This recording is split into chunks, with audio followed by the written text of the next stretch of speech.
So how do we control our voice?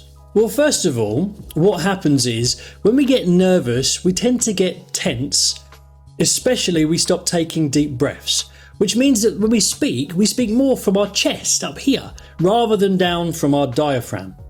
We don't speak from low down, we speak from higher up. And you can probably hear the difference.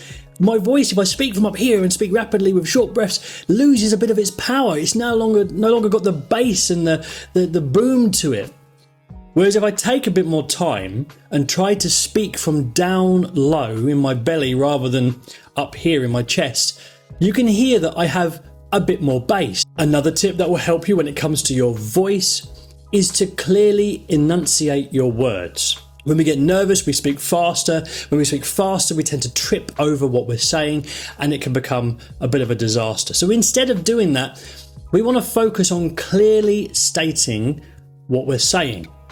This comes from, well, obviously we've practiced before getting up in front of people, and then making sure that when we speak clearly. We lower our pace so that we give ourselves time, our mouth time, to form the shapes of the words and be able to get the next one out clearly.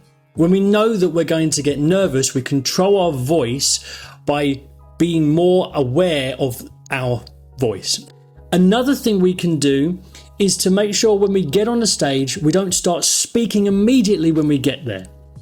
Get up to the stage, take a second to take a deep breath, and then say your first word as you breathe out of that first breath. Because again, as we said, if you do it when you breathe in, your voice will go high pitched.